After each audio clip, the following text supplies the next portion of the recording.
Hello. Today we'll be talking about alcohols.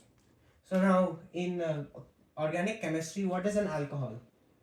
So an alcohol in the realm of organic chemistry is a organic compound which has an OH group at the end. What does this mean? Well, R is simply any organic group. So this can be any organic uh, thing. So C2H6 it can be, and then instead of one hydrogen, you replace it with oxygen bonded to hydrogen.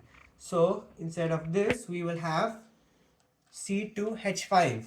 So an alcohol would be like C2H5OH. This is a common alcohol known as ethanol. This ethanol is found in many places, such as sanitizers, beer, and other types of alcoholic drinks. One way of forming an alcohol, as I've told, is to remove the hydrogen and add an OH group. Why does this work? Because oxygen has a valency of -2 and hydrogen only has a valency of +1. So an OH group would have a valency of -1. So now if we draw the chemical structure for C2H6, which is ethane, then we get something like this.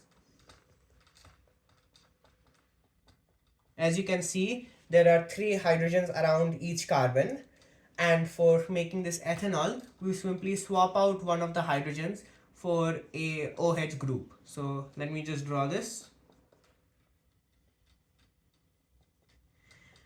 For simplicity, I'm not drawing the hydrogen carbon bonds because it will be slightly too complicated.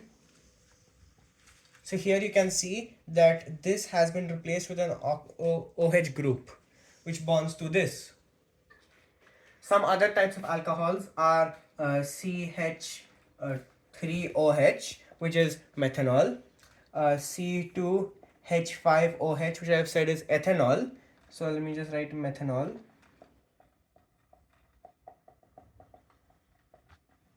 Another one is C3H7OH.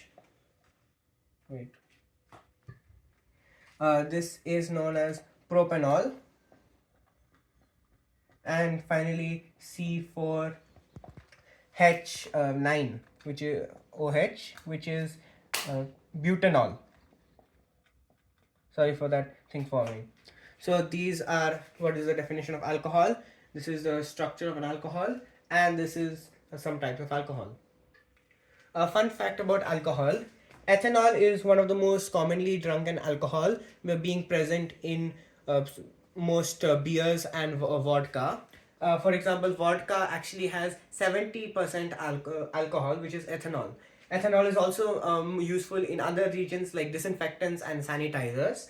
For example, sanitizers contain 70% alcohol to destroy most of the bacteria. And another thing, ethanol is sometimes used in fuel, but it's also very toxic. So even a little drop of methanol can kill a person. Thank you.